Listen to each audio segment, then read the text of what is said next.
जय सिया राम दोस्तों, आपके अपने चैनल देवलोक स्टोरीज में आप सबका स्वागत है। दोस्तों, जैसा कि आप सब जानते हैं कि हम रामचरितमानस की सीरीज चला रहे हैं। यहाँ पर हम रामायण की पूरी कहानी हिंदी में छोटी छोटी वीडियोस में सुना रहे हैं। आप सबसे हमारी रिक्वेस्ट है, संपूर्ण रामायण का आनंद उठाने के लिए हमारे साथ अंत तक बने रहें। जिन लोगों ने अभी चैनल को सब्सक्राइब नहीं किया है वो चैनल को सब्सक्राइब कर लीजिए, जिससे जैसे ही रामायण की सीरीज की न्यू वीडियो अपलोड होगी आपके पास नोटिफिकेशन आ जाएगा। श्री गणेशाय नमः। श्री जानकी वल्लभो विजयते। श्री रामचरितमानस प्रथम सोपान। बालकांड। पूर्व दिशा में सुंदर चंद्रमा उदय हुआ। श्री रामचंद्र जी ने उसे सीता के मुख के समान देखकर सुख पाया। फिर मन में विचार किया, यह चंद्रमा सीता जी के मुख के समान नहीं है। खारे समुद्र में तो इसका जन्म, फिर विष इसका भाई। दिन में यह मलिन रहता है और काले दाग से युक्त है। बेचारा गरीब चंद्रमा सीता जी के मुख की बराबरी कैसे पा सकता है। फिर यह घटता बढ़ता है और विरहणी स्त्रियों को दुख देने वाला है। राहु अपनी संधि में पाकर इसे ग्रस लेता है। चकवे को शोक देने वाला और कमल का वैरी। हे चंद्रमा, तुझ में बहुत से अवगुण हैं जो सीता जी में नहीं है। अतः जानकी जी के मुख की तुझे उपमा देने में बड़ा अनुचित कर्म करने का दोष लगेगा। इस प्रकार चंद्रमा के बहाने सीता जी की मुख की छवि का वर्णन करके बड़ी रात हो गई। वे गुरुजी के पास चले। मुनि के चरण कमलों में प्रणाम करके आज्ञा पाकर उन्होंने विश्राम किया। रात बीतने पर श्री रघुनाथ जी जागे और भाई को देखकर ऐसा कहने लगे, हे तात, देखो कमल, चक्रवात और समस्त संसार को सुख देने वाला अरुणोदय हुआ है। लक्ष्मण जी दोनों हाथ जोड़कर प्रभु के प्रभाव को सूचित करने वाली कोमल वाणी बोले। अरुणोदय होने से कुमुचित सकुचा गई और तारागणों का प्रकाश फीका पड़ गया। जिस प्रकार आपका आना सुनकर सब राजा बलहीन हो गए हैं, सब राजा रूपी तारे उजाला करते हैं, पर वे धनुष रूपी महान अंधकार को हटा नहीं सकते। रात्रि का अंत होने से जैसे कमल, चकवे, भौरे और नाना प्रकार के पक्षी हर्षित हो रहे हैं, वैसे ही हे प्रभु, आपके सब भक्त धनुष टूटने पर सुखी होंगे। सूर्य उदय हुआ, बिना ही परिश्रम अंधकार नष्ट हो गया, तारे छिप गए, संसार में तेज का प्रकाश हो गया। हे रघुनाथ जी, सूर्य ने अपने उदय के बहाने सब राजाओं को आपका प्रताप दिखलाया है। आपकी भुजाओं के बल की महिमा को उद्घाटित करने के लिए ही धनुष तोड़ने की यह पद्धति प्रकट हुई है। भाई के वचन सुनकर प्रभु मुस्कुराए। फिर स्वभाव से ही पवित्र श्री रामचंद्र जी ने शौच से निर्वित होकर स्नान किया और नित्य कर्म करके वे गुरुजी के पास आए। आकर उन्होंने गुरुजी के सुंदर चरण कमलों में सिर नवाया। तब जनक जी ने शतानंद जी को बुलाया और उन्हें तुरंत ही विश्वामित्र मुनि के पास भेजा। उन्होंने आकर जनक जी की विनती सुनाई। विश्वामित्र जी ने हर्षित होकर दोनों भाइयों को बुलाया। शतानंद जी ने चरणों की वंदना करके प्रभु श्री रामचंद्र जी गुरु जी के पास जा बैठे। तब मुनि ने कहा, हे तात, चलो, जनक जी ने बुला भेजा है, चलकर सीता जी के स्वयंवर को देखना चाहिए। देखें ईश्वर किसको बड़ाई देते हैं। लक्ष्मण जी ने कहा, हे नाथ, जिस पर आपकी कृपा होगी वही बड़ाई का पात्र होगा। इस श्रेष्ठ वाणी को सुनकर सब मुनि प्रसन्न हुए। सभी ने सुख मानकर आशीर्वाद दिया। फिर मुनियों के समूह सहित कृपालु श्री रामचंद्र जी धनुष यज्ञशाला देखने चले।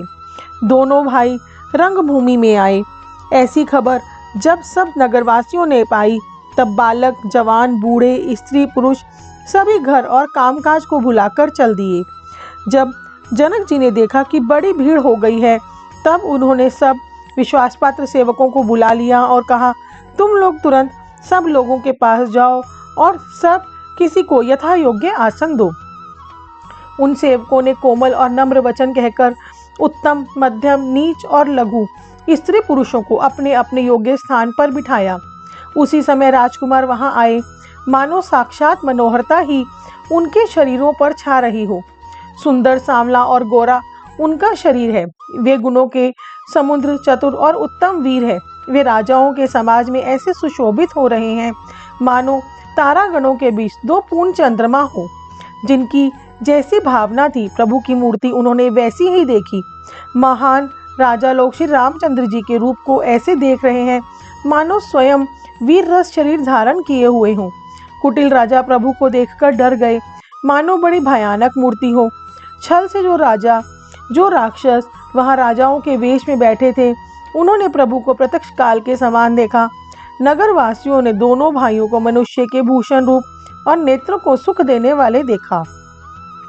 स्त्रियां हृदय में हर्षित होकर अपनी अपनी रुचि के अनुसार उन्हें देख रही हैं, मानो श्रृंगार रस ही परम अनुपम मूर्ति धारण किए सुशोभित हो रहा हो। विद्वानों को प्रभु विराट रूप में दिखाई दिए, जिसके बहुत से मुंह, हाथ, पैर, नेत्र और सिर हैं। जनक जी के कुटुंबी प्रभु को किस प्रकार देख रहे हैं, जैसे सहज प्रिय लगते हैं। जनक समेत रानियां उन्हें अपने बच्चे के समान देख रही हैं। उनकी प्रीति का वर्णन नहीं किया जा सकता। योगियों को वे शांत, शुद्ध, सम और स्वतः प्रकाश परम तत्व के रूप में दिखे। हरिभक्तों ने दोनों भाइयों को सब सुखों के देने वाले इष्ट देव के समान देखा। सीता जी जिस भाव से श्री रामचंद्र जी को देख रही हैं, वह स्नेह और सुख को कहने में ही नहीं आता। उसका वे हृदय में अनुभव कर रही हैं, पर वे भी उसे कह नहीं सकती। फिर कोई कवि उसे किस प्रकार कह सकता है। इस प्रकार जिसका जैसा भाव था, उसने कौशलाधीश श्री रामचंद्र जी को वैसा ही देखा। सुंदर, सांवले और गोरे शरीर वाले तथा विश्व भर के नेत्रों को चुराने वाले कौशलाधीश के कुमार राज समाज में सुशोभित हो रहे हैं। दोनों मूर्तियां स्वभाव से ही मन को हरने वाली हैं। करोड़ों कामदेवों की उपमा भी उनके लिए तुच्छ है। उनके सुंदर मुख शरद पूर्णिमा के चंद्रमा की भी निंदा करने वाले हैं और कमल के समान नेत्र मन को बहुत ही भाते हैं। सुंदर चितवन कामदेव के भी मन को हरने वाली है। वह हृदय को बहुत ही प्यारी लगती है, पर उसका वर्णन नहीं किया जा सकता। सुंदर गाल हैं, कानों में झूमते हुए कुंडल हैं, ठोड़ी और ओठ सुंदर हैं, कोमल वाणी है, हंसी चंद्रमा की किरणों का तिरस्कार करने वाली है, भौहें टेढ़ी और नासिका मनोहर है, चौड़े ललाट पर तिलक झलक रहे हैं। बालों को देखकर भौरों की पंक्तियां भी लज्जा रही हैं। पीली चौकोनी टोपियां सिरों पर सुशोभित हैं, जिनके बीच बीच में फूलों की कलियां बनाई हुई हैं। शंख के समान सुंदर गोल गले में मनोहर 3 रेखाएं हैं, जो मानो तीनों लोकों की सुंदरता की सीमा को बता रही हैं। हृदयों पर गजमुक्ताओं के सुंदर कांठे और तुलसी की मालाएं सुशोभित हैं। उनके कंधे बैलों के कंधे की तरह ऊंचे और पुष्ट हैं। एड़ सिंह की हैं और भुजाएं विशाल एवं बल की भंडार हैं। कमर में तरकस और पीतांबर बांधे हैं। दाहिने हाथों में बाण और बाहें सुंदर कंधों पर धनुष तथा पीले यज्ञोपति सुशोभित हैं। नख से लेकर शिखा तक सब अंग सुंदर हैं। उन पर महान शोभा छाई हुई है। उन्हें देखकर सब लोग सुखी हुए। नेत्र एक टक हैं और तारे भी नहीं चलते। जनक जी दोनों भाइयों को देखकर हर्षित हुए। तब उन्होंने जाकर मुनि के चरण कमल पकड़ लिए, विनती करके अपनी कथा सुनाई और मुनि को सारी रंग भूमि यज्ञशाला दिखलाई।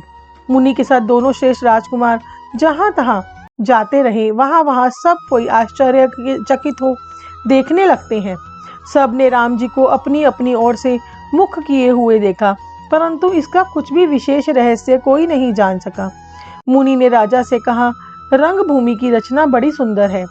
विश्वामित्र जैसे निरसपह विरक्त और ज्ञानी मुनि से रचना की प्रशंसा सुनकर राजा प्रसन्न हुए और उन्हें बड़ा सुख मिला। सब मंचों से एक मंच अधिक सुंदर, उज्जवल और विशाल था। राजा ने मुनि सहित दोनों भाइयों को उस पर बिठाया। प्रभु को देखकर सब राजा हृदय में ऐसे हार गए, जैसे पूर्ण चंद्रमा के उदय होने पर तारे प्रकाशहीन हो जाते हैं। सबके मन में ऐसा विश्वास हो गया कि रामचंद्र जी ही धनुष को तोड़ेंगे, इसमें संदेह नहीं। इधर उनके रूप को देखकर सबके मन में यह निश्चय हो गया कि शिवजी जी के विशाल धनुष को बिना तोड़े सीता जी श्री रामचंद्र जी के गले में जयमाला डाल देंगी, अर्थात दोनों तरह से ही हमारी हार होगी। विजय श्री रामचंद्र जी के हाथों में ही रहेगी। यूँ सोचकर वे कहने लगे, हे भाई, ऐसा विचार कर यश, प्रताप, बल और तेज गंवाकर अपने अपने घर चलो। दूसरे राजा जो अविवेक से अंधे हो रहे थे और अभिमानी थे, यह बात सुनकर बहुत हंसे। उन्होंने कहा, धनुष तोड़ने पर भी विवाह होना कठिन है, अर्थात सहज ही में हम जानकी को हाथ से नहीं जाने देंगे। बिना तोड़े तो राजकुमारी को ब्याह ही कौन सकता है। काल ही क्यों ना हो, एक बार तो सीता के लिए हमें भी इस युद्ध में जीत लेंगे। यह घमंड की बात सुनकर दूसरे राजा, जो धर्मात्मा, हरिभक्त और सयाने थे, मुस्कुराए। उन्होंने कहा, राजाओं के गर्व दूर करके जो धनुष किसी से नहीं टूट सकेगा, उसे तोड़कर श्री रामचंद्र जी सीता जी को ब्याहेंगे। रही युद्ध की बात, सो महाराज दशरथ के रण में बाके पुत्रों को युद्ध में तो जीत ही कौन सकता है। गाल बजाकर व्यर्थ ही मत करो। मन में लड्डुओं से भी कहीं भूख बुझती है। हमारी परम पवित्र सीख को सुनकर सीता जी को अपने जी में साक्षात जगत जननी समझो। पत्नी के रूप में पाने की आशा एवं लालसा छोड़ दो और श्री रघुनाथ जी को जगत का पिता विचार कर नेत्र भरकर उनकी छवि देख लो। ऐसा अवसर बार बार नहीं मिलेगा। सुंदर, सुख देने वाले और समस्त गुणों की राशि ये दोनों भाई शिव जी के हृदय में बसने वाले हैं। समीप आए हुए अमृत के समुद्र को छोड़कर तुम जगत जननी जानकी को पत्नी रूप में पाने की दुराशा रूप मिथ्या मृग जल को देखकर दौड़कर क्यों मरते हो। फिर जिसको जो अच्छा लगे वही जाकर करो। हमने तो श्री राम जी के दर्शन करके आज जन्म लेने का फल पा लिया, जीवन और जन्म को सफल कर लिया। ऐसा कहकर अच्छे राजा प्रेम मग्न होकर श्री राम जी का अनुपम रूप देखने लगे। देवता लोग भी आकाश में विमानों पर चढ़े हुए दर्शन कर रहे हैं और सुंदर गान करते हुए फूल बरसा रहे हैं। तब सुअवसर जानकर जनक जी ने सीता जी को बुला भेजा। सब चतुर और सुंदर सखियां आदर पूर्वक उन्हें लिवा लाई। रूप और गुणों की खान जगत जननी जानकी जी की शोभा का वर्णन नहीं हो सकता। उनके लिए मुझे सब उपमाएं तुच्छ लगती हैं, क्योंकि वे लौकिक स्त्रियों के अंगों से अनुराग रखने वाली हैं, अर्थात वे जगत की स्त्रियों के अंगों को दी जाती हैं। काव्य की उपमाएं सब त्रिगुणात्मक माइक जगत से ली गई हैं। उन्हें भगवान की स्वरूपा शक्ति श्री जानकी जी के अप्राकृत चिन्ह में अंगों के लिए प्रयुक्त करना, उनका अपमान करना और अपने को उपहासास्पद बनाना है। सीता जी के वर्णन में उन्हीं उपमाओं को देखकर कौन कुकवि कहलाए और अपयश का भागी बने। यदि किसी स्त्री के साथ सीता जी की तुलना की जाए तो जगत में ऐसी सुंदर युवती है ही कहाँ। पृथ्वी की स्त्रियों की तो बात ही क्या है, देवताओं की स्त्रियों को भी यदि देखा जाए तो हमारी अपेक्षा कहीं अधिक दिव्य और सुंदर है। तो उनमें सरस्वती को बहुत बोलने वाली है। पार्वती जी अर्धांगिनी है, अर्थात अर्धनारीश्वर के रूप में उनका आधा ही अंग स्त्री का है, शेष आधा अंग पुरुष शिव जी का है। कामदेव जी की पत्नी रति पति को बिना शरीर का जानकर बहुत दुखी रहती हैं और जिनके विष और मध्य जैसे प्रिय भाई हैं, उन लक्ष्मी जी के समान तो जानकी जी को कहा ही कैसे जाए। जिन लक्ष्मी जी की बात ऊपर कही गई है वे निकली थी खारे समुद्र से, जिसको मथने के लिए भगवान ने अति कर्कश पीठ वाले कच्छप रूप धारण किया। रस्सी बनाई गई महान विषधर वासुकी नाग की मथानी का कार्य किया अति अशकोठ कठोर मंदराचल पर्वत ने, और उसे मथा सारे देवताओं और दैत्यों ने मिलकर। जिन लक्ष्मी जी को अतिशय शोभा की खान और अनुपम सुंदरी कहते हैं, उनको प्रकट करने में हेतु बने से सब असुंदर एवं स्वाभाविक ही कठोर उपकरण। ऐसे उपकरणों से प्रकट हुई लक्ष्मी श्री जानकी जी को समता कैसे पा सकती हैं। हाँ, इसके विपरीत यदि छवि रूप अमृत का समुद्र हो, परम रूप में कच्छप हो, शोभा रूप रस्सी हो, श्रृंगार पर्वत हो और स्वयं कामदेव अपने ही कर कमल से मथे, इस प्रकार जब सुंदरता और सुख की मूल लक्ष्मी उत्पन्न हो तो भी कवि लोग उसे संकोच के साथ सीता जी के समान कहेंगे। जिस सुंदरता के समुद्र को कामदेव मथेगा वे सुंदरता भी प्राकृत लौकिक सुंदरता ही होगी, क्योंकि कामदेव स्वयं भी त्रिगुणमयी प्रकृति का ही विकार है। अतः उस सुंदरता को मतकर प्रकट की हुई लक्ष्मी भी उपर्युक्त लक्ष्मी की अपेक्षा कहीं अधिक सुंदर और दिव्य होने पर भी प्राकृत ही। अतः उनके साथ भी जानकी जी की तुलना करना कवि के लिए बड़े संकोच की बात होगी। जिस सुंदरता से जानकी जी का परम दिव्य विग्रह बना है, वह सुंदरता उपर्युक्त सुंदरता से भिन्न अप्राकृत है। वस्तुतः लक्ष्मी जी का अप्राकृतिक रूप भी यही है। वह कामदेव जी के मथने से नहीं आ सकती, वह जानकी जी का स्वरूप ही है। अतः उनसे भिन्न नहीं और उपमा दी जाती है भिन्न वस्तु के साथ। इसके अतिरिक्त जानकी जी प्रकट हुई हैं स्वयं अपनी महिमा से। उन्हें प्रकट करने के लिए किसी भिन्न उपकरण की अपेक्षा नहीं है, अर्थात शक्ति शक्तिमान से अभिन्न अद्वैत तत्व है, एतव उपमेय है। यही गुण दार्शनिक एवं तत्व भक्त शिरोमणि कवि ने इस अभूतोपलमाल अलंकार के द्वारा बड़ी सुंदरता से व्यक्त किया है। सयानी सखियां सीता जी को साथ लेकर मनोहर वाणी से गीत गाती हुई चली। सीता जी ने नवल शरीर पर सुंदर साड़ी सुशोभित है। जगत जननी की महान छवि अतुलनीय है। सब आभूषण अपनी अपनी जगह पर शोभित हैं, जिन्हें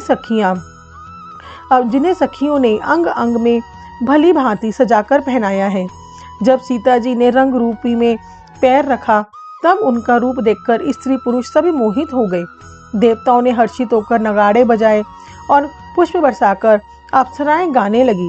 सीता जी के कर कमलों में जयमाला सुशोभित है। सब राजा चकित होकर अचानक उनकी ओर देखने लगे। सीता जी चकित चित्त से श्री राम जी को देखने लगी। तब सब राजा लोग मोह के वश हो गए। सीता जी ने मुनि के पास दोनों भाइयों को देखा तो उनके नेत्र अपना खजाना पाकर ललचाकर वहीं जा लगे, परंतु गुरुजनों की लाज से तथा बहुत बड़े समाज को देखकर सीता जी सकुचा गईं। वे श्री रामचंद्र जी को हृदय में लाकर सखियों की ओर देखने लगी। श्री रामचंद्र जी का रूप और सीता जी की छवि देखकर स्त्री पुरुषों ने पलक मारना छोड़ दिया। सभी अपने मन में सोचते हुए यह कहते सकुचाते हैं, मन ही मन वे विधाता से विनय करते हैं, हे विधाता, जनक की मूर्ता को शीघ्र हर लीजिए और हमारी ही ऐसी सुंदर बुद्धि उन्हें दीजिए कि जिससे बिना ही विचार किए राजा अपना प्रण छोड़कर सीता जी का विवाह राम जी से कर दे। संसार उन्हें भला क्या कहेगा, क्योंकि यह बात सब किसी को अच्छी लगती है। हट करने से अंत में भी हृदय जलेगा।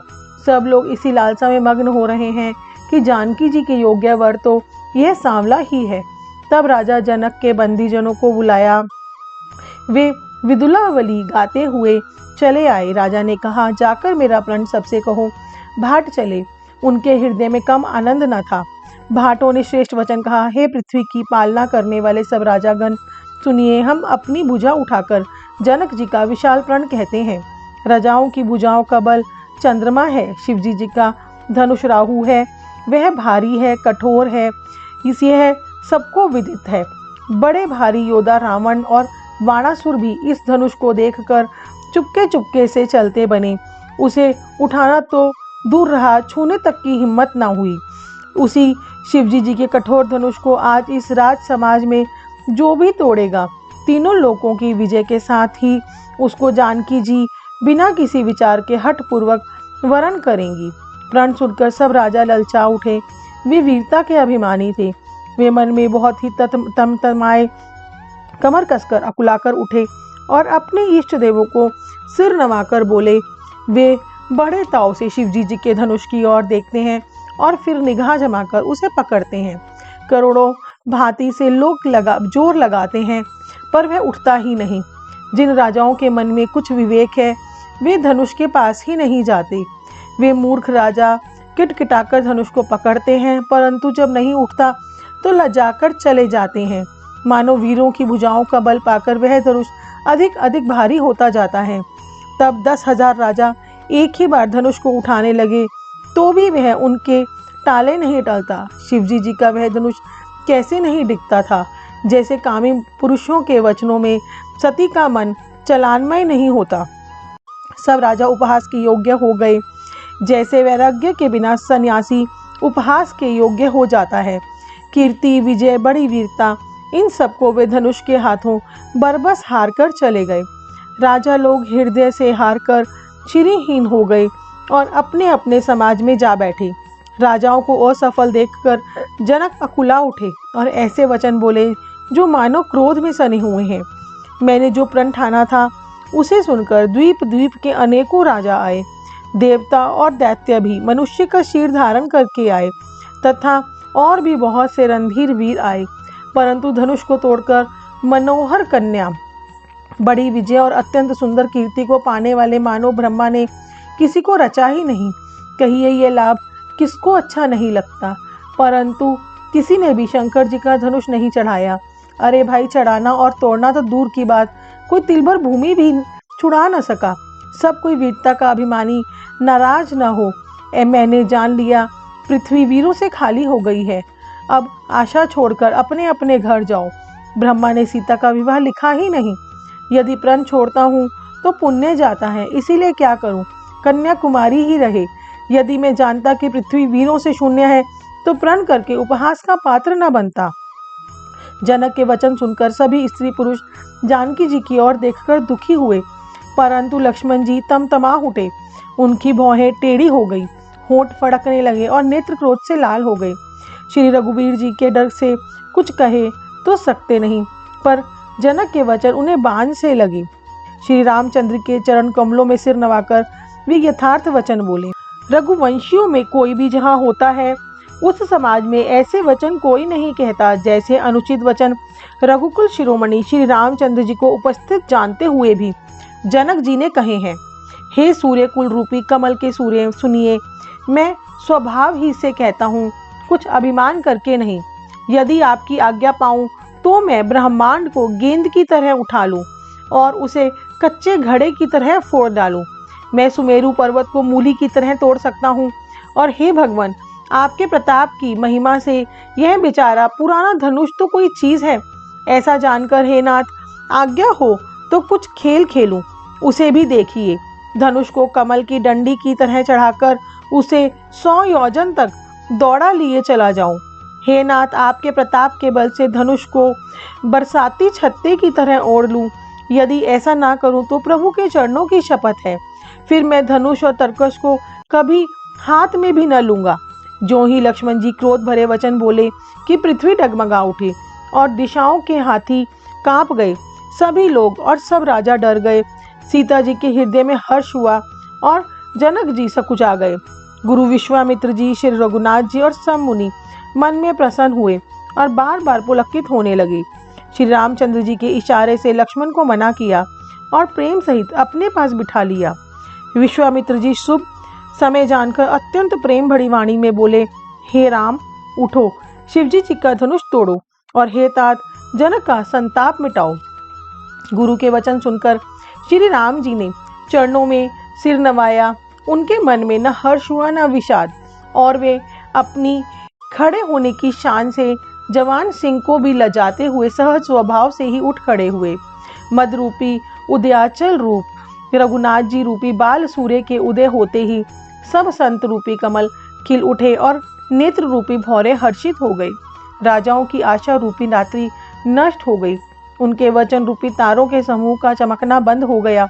अभिमानी राजा रूपी कुमुद संकुचित हो गए और कपटी राजा रूपी उल्लू छिप गए। मुनि और देवता रूपी चकवे शोक रहित हो गए। वे फूल बरसाकर अपनी सेवा प्रकट कर रहे हैं।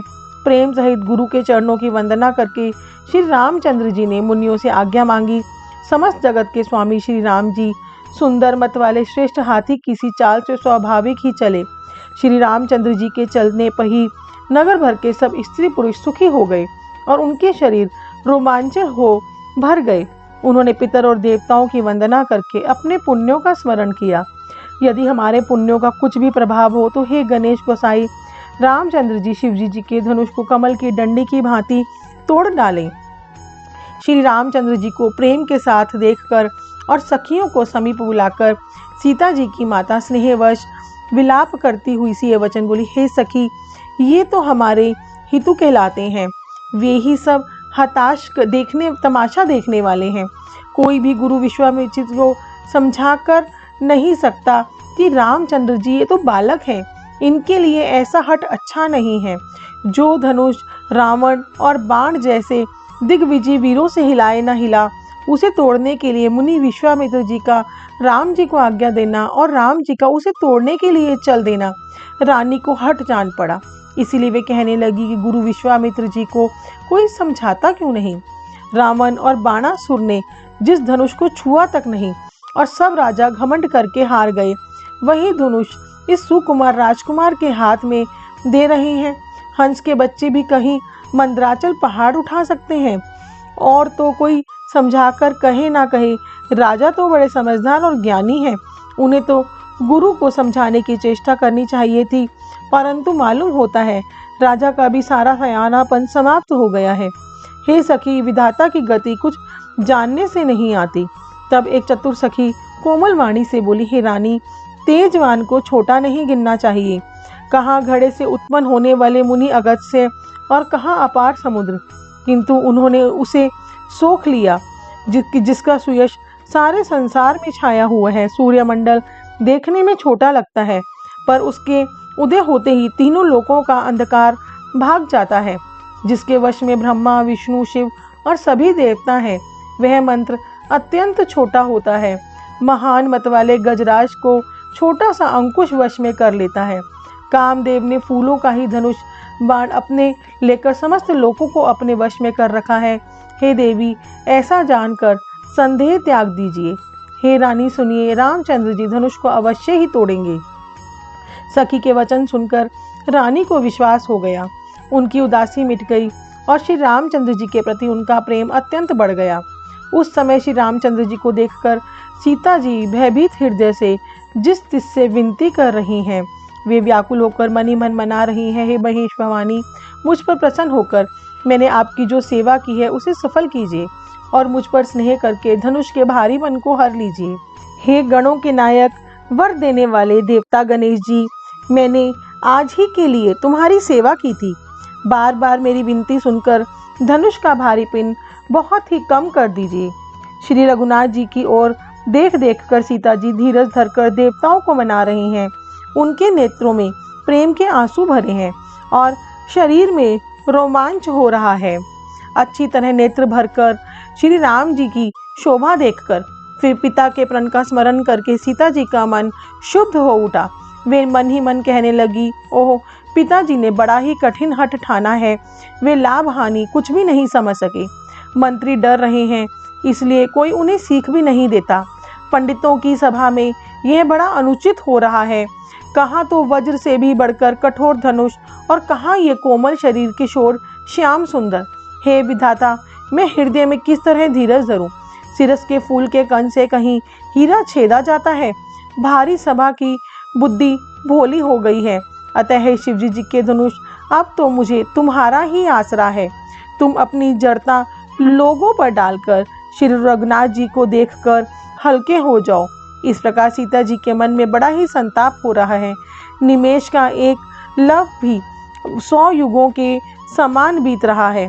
प्रभु श्री रामचंद्र जी को देखकर फिर पृथ्वी की ओर देखती हुई सीता ने चंचल नेत्र इस प्रकार शोभित हो रहे हैं, मानो चंद्रमंडल रूपी डोल में कामदेव की 2 मछलियां खेल रही हूँ। दोस्तों, अभी आपने तुलसीदास द्वारा रचित रामचरितमानस में से बालकांड हिंदी में सुना। नेक्स्ट वीडियो में हम बालकांड ही कंटिन्यू करेंगे। हमें उम्मीद है आपको हमारी ये छोटी सी कोशिश पसंद आई होगी। हमें इतना प्यार और सहयोग देने के लिए आप सबका बहुत बहुत धन्यवाद।